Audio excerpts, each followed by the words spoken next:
দুনিয়ার এই চাকচিক্য, এই অঢেল সম্পদ আর বিশাল অট্টালিকা কি সত্যি আপনাকে সুখ দিতে পারবে? আপনি কি জানেন যে প্রাসাদের ইট গাঁথা হয়েছে আপন ভাইয়ের চোখের পানিতে?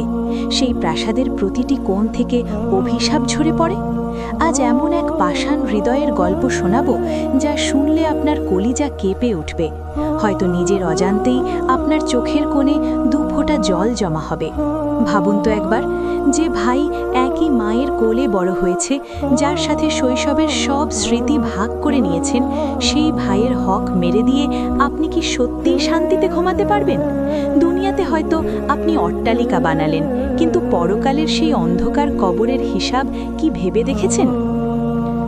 গল্পটা শুরু হয় এক পড়ন্ত বিকেলে। গ্রামের শেষ প্রান্তে যখন সূর্যটা তার লাল আভা ছড়িয়ে দিচ্ছিল, ঠিক তখনই বারেক মিয়ার ছোট ছেলে ইউসুফ তার বাবার পুরনো ভাঙাচোরা ঘরের বারান্দায় বসে ডুকরে ডুকরে কাঁদছিল। ইউসুফ আর আসলাম দুই ভাই। আসলাম বড়, ইউসুফ ছোট। তাদের বাবা মৃত্যুর আগে দুই ছেলের জন্য সমান সম্পত্তি রেখে গিয়েছিলেন, কিন্তু বাবার দাফন হওয়ার এক সপ্তাহ না পেরোতেই বড় ভাই আসলামের রূপ পাল্টে গেল। সে ছিল ভীষণ লোভী আর দুনিয়াদার মানুষ। বাবার রেখে যাওয়া উর্বর জমিগুলো, রাস্তার ধারের দামি ভিটেটুকু সব সে নিজের নামে করে নিল জাল দলিলের মাধ্যমে। আর ছোট ভাই ইউসুফকে দিল নদীর ধারের সেই বালুচর, যেখানে ফসল ফলে না, যেখানে শুধু হাহাকার বাতাস বয়। ইউসুফ যখন খুব নরম সুরে বড় ভাইকে গিয়ে বলল, ভাইজান, বাবা তো আমাদের দুজনকে সমান ভাগ দিতে বলেছিলেন, আপনি সব ভালো জমিগুলো নিয়ে নিলেন, আমি এই বালুচর দিয়ে কি করব? আমার পরিবার নিয়ে আমি খাবো কি? আসলাম তখন হুঙ্কার দিয়ে উঠল। সে বলল, যা পেয়েছিস তাই নিয়ে সন্তুষ্ট থাক, বেশি বাড়াবাড়ি করলে ভিটে থেকে উচ্ছেদ করে দেব। মনে রাখিস, আমি বড় ভাই, আমি যা দেব সেটাই তোর কপাল। ইউসুফের চোখে তখন শ্রাবণের মেঘ জমেছিল। সে নীরবে চলে এলো। তার মনে পড়ছিল ছোটবেলার কথা, যখন আসলাম তার হাত ধরে স্কুলে নিয়ে যেত। আজ সেই হাতই তাকে ধাক্কা দিয়ে সরিয়ে দিচ্ছে। আসলাম তখন তার সেই অন্যায়ভাবে দখল করা জমিতে বিশাল এক প্রাসাদ গড়ার পরিকল্পনা করছিল। তার স্বপ্ন ছিল এই অঞ্চলের সবচেয়ে বড় রাজকীয় বাড়ি হবে তার। সে একের পর এক গাছ কেটে ফেলল, বাবার প্রিয় বাগানটা ধ্বংস করে দিল। শুধু ইট আর পাথরের ইমারত খাড়া করার নেশা তাকে পেয়ে বসল। ইউসুফ তার ভাঙা ঘরে বসে রাতের অন্ধকারে আল্লাহর কাছে ফরিয়াদ জানাতো। সে বলতো, হে আল্লাহ, তুমি তো সব দেখছো। আমার ভাই আমার উপর জুলুম করেছে, আমি তাকে অভিশাপ দিচ্ছি না, কিন্তু তুমি তাকে হেদায়েত দাও। তুমি তো মাজলুমের দোয়া কবুল করো। আমার হক সে কেড়ে নিয়েছে, কিন্তু তুমি তো দয়ালু, তুমি আমাকে ধৈর্য ধরার শক্তি দাও। দিন যায়, আসলামের প্রাসাদের কাজ দ্রুত এগোতে থাকে।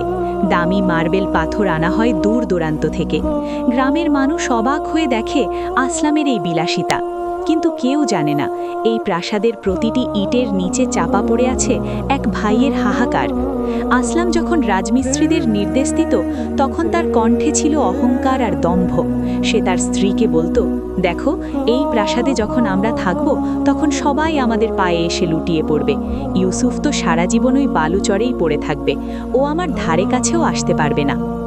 আসলামের স্ত্রীও ছিল তার মতোই লোভী। সে বলতো, ঠিকই করেছ, ইউসুফকে 1 ইঞ্চি জমিও দিও না। ও গরিব হয়ে জন্মেছে, গরিব হয়েই মরবে। ও যদি আমাদের প্রাসাদের সামনে এসে দাঁড়ায়, দারোয়ান দিয়ে তাড়িয়ে দেব। এদিকে ইউসুফের অবস্থা দিন দিন খারাপ হতে লাগলো। তার ঘরে ঠিকমতো খাবার জোটে না। তার ছোট ছোট ছেলেমেয়েরা ক্ষুধার জ্বালায় কাঁদে। ইউসুফ অন্যের জমিতে কাজ করে যা পায় তা দিয়ে কোনো রকমে দিন চালায়। একদিন ইউসুফের ছোট মেয়েটা খুব অসুস্থ হয়ে পড়ল। তার গায়ে প্রচণ্ড জ্বর। ইউসুফ বড় ভাই আসলামের দরজায় গিয়ে দাঁড়ালো। প্রাসাদের মূল ফটক তখন তৈরি হচ্ছে। ইউসুফ ভেতর ঢোকার চেষ্টা করলে আসলামের ভাড়া করা পাহারাদার তাকে আটকে দিল। ইউসুফ চিৎকার করে ডাকতে লাগলো, ভাইজান, ও ভাইজান, আমার মেয়েটা খুব অসুস্থ, আমাকে সামান্য কিছু টাকা দিন, ওকে ডাক্তার দেখাবো। আসলাম ব্যালকনি থেকে নিচে তাকিয়ে দেখল ইউসুফ দাঁড়িয়ে আছে। সে তাচ্ছিল্যের হাসি হেসে বলল, এখন টাকার দরকার পড়েছে তাই না? যখন জমির ভাগ নিয়ে ঘ্যাং ঘ্যাং করতে, তখন তো খুব তেজ দেখিয়েছিলে। যাও এখান থেকে, আমার কাছে কোনো টাকা নেই, ফালতু সময় নষ্ট করো না। ইউসুফের বুকটা ফেটে যাচ্ছিল। সে কান্না ভেজা কণ্ঠে বলল, ভাই, আমি তো আমার ভাগের কথা বলছি না, আমি ভিক্ষা চাইছি না, আমার মেয়েটার জন্য কিছু সাহায্য চাইছি। সে তো আপনারও ভাতিজি, রক্ত কি এতই সস্তা হয়ে গেল?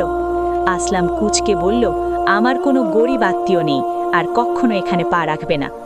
ইউসুফ মাথা নিচু করে চোখের জল মুছতে মুছতে ফিরে এলো। সেই রাতে তার মেয়েটার জ্বর আরও বাড়ল।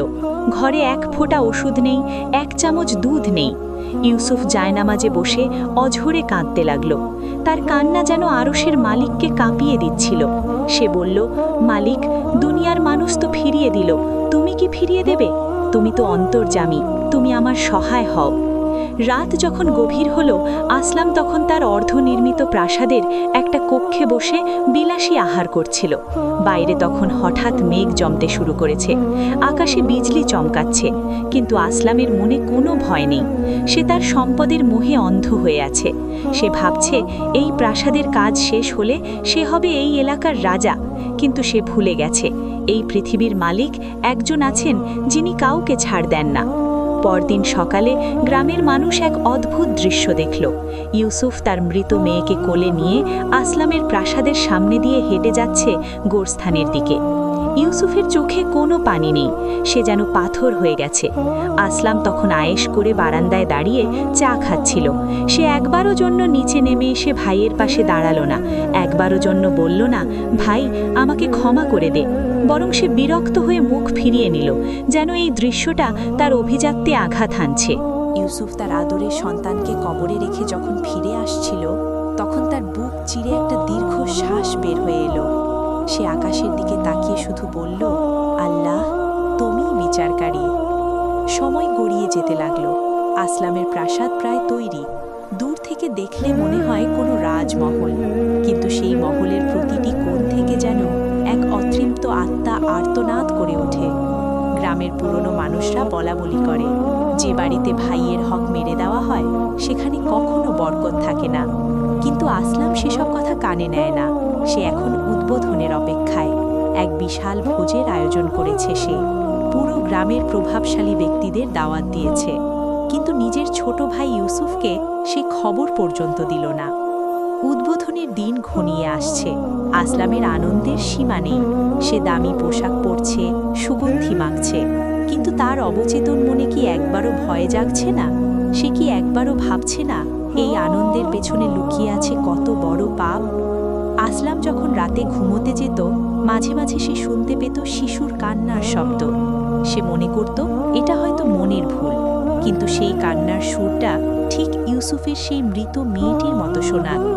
আসলাম ভয়ে কুঁকড়ে যেত, কিন্তু দিনের আলো ফুটলেই আবার তার সেই অহংকার ফিরে আসত। ইউসুফ এখন আরও শান্ত হয়ে গেছে। সে এখন আর কারো কাছে অভিযোগ করে না। সে তার বালুচরেই ছোট একটা কুঁড়ে ঘর তৈরি করেছে। সেখানে সে আর তার স্ত্রী দুবেলা দুমুঠো খেয়ে দিন কাটায়। ইউসুফ তার স্ত্রীকে বলে, জানো, এই দুনিয়াটা এক পরীক্ষার জায়গা। আসলাম আজ প্রাসাদ বানিয়েছে, কিন্তু সে জানে না কবরের আযাব কত ভয়াবহ। আমি তাকে মাফ করে দিয়েছি, কিন্তু আল্লাহর হক তো সে আদায় করেনি। আমি শুধু তার হেদায়েতের জন্য দোয়া করি।